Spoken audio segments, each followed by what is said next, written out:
It's January 2002. Prime Minister Bülent Ecevit, who's nearing the end of his legendary political career, even if he doesn't know it yet, offers hope for the upcoming year ahead.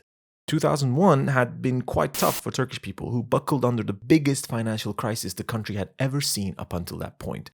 But Ecevit at the time believes that the reforms initiated by the world-renowned economist Kemal Dervish last year will work, and Turkey will get out of the slump.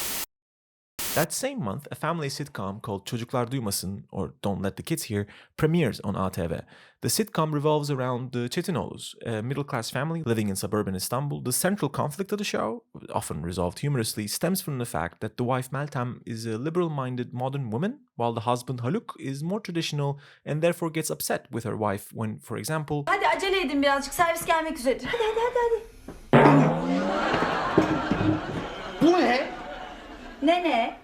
Duygu'da annem giyiniyor diyor.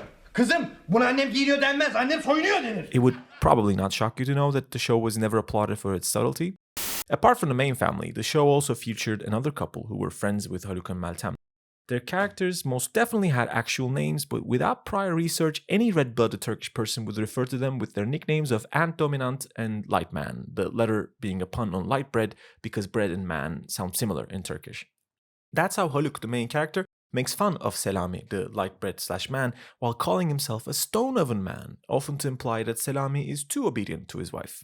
Of course, this is a sitcom. Haluk often ends up obeying his wife Meltem by the end of the episode anyway, but you get the general idea of the show and why it would be popular in a country forever conflicted by the two directions it faces. Çocuklar Duymasın continues its run for 17 years, powering through time slot, network, and cast changes. It was a very popular show in its heyday, turning its stars into national celebrities, helping its lead, Tamer Karadal, to take a shot at Hollywood.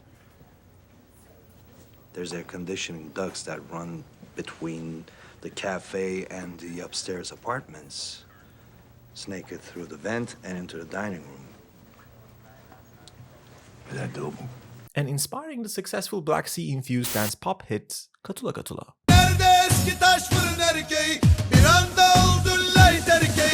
Çocuklar Duymasın is, at that point, the third successful sitcom in a row made by Birol Güven and his Mint Productions team, the other ones being Ayrılsak da Beraberiz and En Son Babalar Duyar. The whole Turkish sitcom landscape is experiencing some sort of a renaissance, with original work like Ruhsar or Sıdıka, as well as adapted shows like Dadı or Tatlayat garner huge ratings and critical praise. It seems like Turkish TV is almost exclusively dominated by comedy until...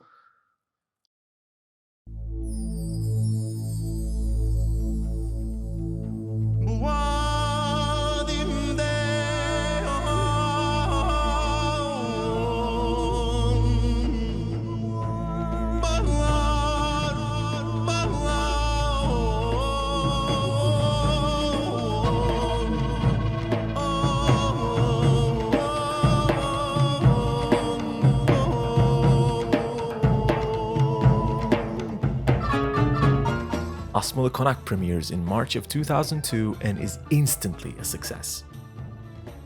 The show revolves around two lovers, Seyman and Bahar, who meet in New York as student expats. While Seyman appears like a normal guy at first, it turns out he comes from a very large, wealthy Central Anatolian family with a fairly tribalistic hierarchy. Seyman then takes his wife to their ancestral home, the Asmalı Konak in the title, and Bahar, in her urban middle-class ways, finds it difficult to adapt to life there, especially since many of the family disapprove of Seyman marrying some dainty city girl like her. Again, you get the idea of the show. Again, you might understand why it struck a chord. Asmalı Konak ends up running for around 50 or so episodes. It absolutely smashes the ratings every time. It's like a cultural thing. The whole country follows the couple as they try to survive the Konak intrigue in the dying days of event television. The show quickly takes its place in the annals of Turkish TV history as one of the few shows that draws ratings usually reserved for national team matches. And had the single most important event in Turkish national football team history didn't happen in the same year Asmalı Konak premiered, then I'm sure Asmalı Konak would have ended up at the top of the ratings for its freshman year as well. But it didn't. Because 2002 was also the year of this. için fazla isabet yok Emre'den. Rusyo. Juninho'ya Emre'nin presi. Tugay. Yıldıray. Yıldıray. Juninho mücadelesi sıyrıldı. Yıldıray sokuluyor. Şut pozisyonu. Ortaya. Hasan çaprazdan sonra. Gol! Gol! Gol! Gol! Gol! Türkiye 1 Brezilya 0. Türkiye 1 Brezilya 0. This was the first goal the Turkish national football team scored in a World Cup finals game in 48 years. In fact, this was the first time Turkey had participated in the World Cup finals in 48 years. To put it into perspective, the last time Turkey had participated in a World Cup finals game, Dwight Eisenhower was the president of America and Khrushchev had just taken over as the first secretary of the Soviet Union. Now, in 2002, George W. Bush was leading the United States and the Soviet Union was no more, with Russia being led by this young guy called Vladimir Putin. Football had been very popular in Turkey for quite a while, but for the longest time, Turkish people never seemed to be as good at it as their European counterparts. "We were defeated with honor," was the famous line people often repeated whenever a Turkish team managed to avoid a humiliating defeat. For most of the 60s, 70s, and the 80s, the competition in Europe just kept dominating Turkey in both club and international football. That had begun to change in the 90s. With the infusion of modern training techniques brought over by influential foreign coaches like Gordon Mill, Jupp Derval and Sepp Piontek, Turkish teams began to compete seriously, beginning a trek back to relevance that led to Galatasaray winning the UEFA Cup over Arsenal and the Super Cup over Real Madrid. That Galatasaray team provides the backbone for this national team, who then qualifies for the World Cup after 48 years. Their first game in the tournament was against the favorites Brazil. And remember, the tournament was hosted by South Korea and Japan, so the games took place in the Turkish early morning. People were supposed to go to work, kids were supposed to be in class, but it was too important for any of that. Many schools set up viewing areas for the kids and dismissed classes for the duration of the game, while workplaces allowed people time off so they can watch this historic first game against Brazil. When Hasan Şaş beautifully strikes the elegant ball played in by Yildiray Baştürk and it goes into the back of the net, everyone in the country was watching. The national team ended up losing that game to Brazil, went on a draw with Costa Rica, and then trashed China, reaching the final 16 where they knocked out the host Japan and after beating Senegal in the quarterfinals, came back home with the bronze medal, losing to Brazil again in the semifinals, but beating South Korea 4-2 in the third place match. A couple of weeks after the tournament ends with Turkey's unexpected deep medal run, 7 ministers of the Ecevit cabinet and 63 members of the parliament leave Ecevit's party to form the Yeni Türkiye Partisi, the New Turkey Party, whose logo is criticized by popular pundit Hıncal Uç as looking like Nez's ass in a star-spangled bikini bottom. Nez being a singer at the time popular for her... Yeah, this does not bode well for the country because the whole reason there has been a crippling financial crisis is due to the long-running political instability. Coalitions that last only a few months, military intrusions to the government, corruption charges, assassinations, you name it, the Turkish people probably suffered through it in the 90s. Ecevit government, while still being a coalition, had promised some stability, but in the end, here we were. They couldn't even keep the members of their own party in the party, so it was clear that a change was needed. So on July 16, the 3 leading parties decide to hold an early election the same year. The date is set as November 3rd, 2002. Then about 2 weeks before that election, DUMAN releases Belki Alışman Lazım.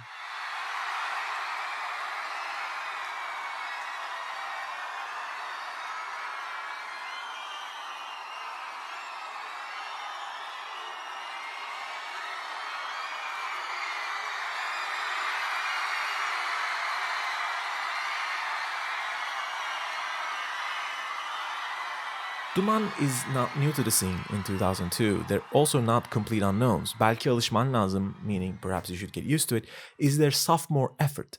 The band has a grunge-like sound fused with 1980s Turkish arabesque-like vocals that draw criticism from rock purists in Turkey, but none of it matters. Belki Alışman Lazım surpasses everyone's expectations.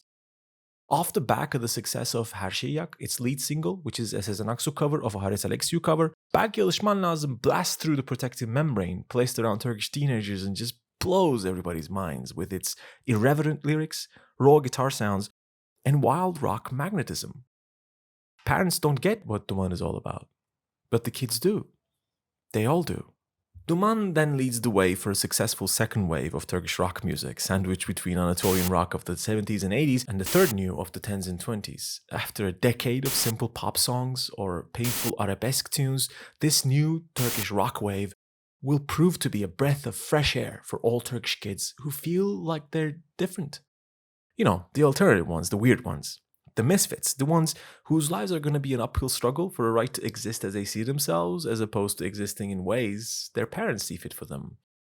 This struggle still exists for the kids of today, and it was always inevitable because the media showed kids that they could be an individual, because that's what Western values put at the center of everything, and all media had predominantly been Western oriented. The idea of growing up as a part of a community, a tribe, where everyone was more or less accountable to the chief and everybody was responsible for everyone else in the in-group, seemed to be something that belonged to the early ages now.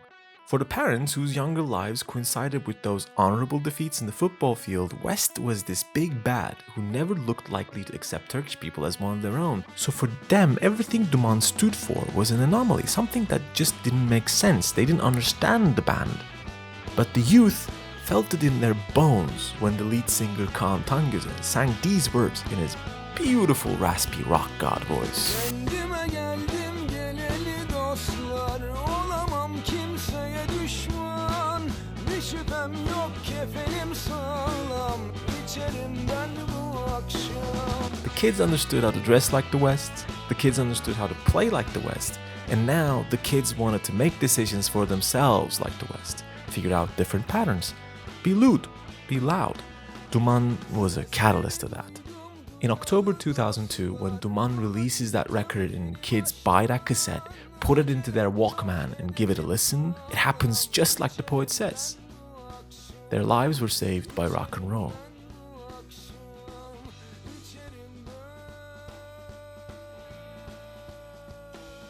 And then it was November 3rd, 2002. Şimdiden hepimize düşen milletin kararına saygı göstermektir. Atatürk'ün dediği gibi hakimiyet kayıtsız şartsız milletindir. 3 Kasım'dan sonra Türkiye yeni bir döneme girmektedir. İnşallah Türkiye'nin önünde yeni bir ak sayfa açılacaktır. So yeah, things were about to change and we really needed to get used to it. See you next time.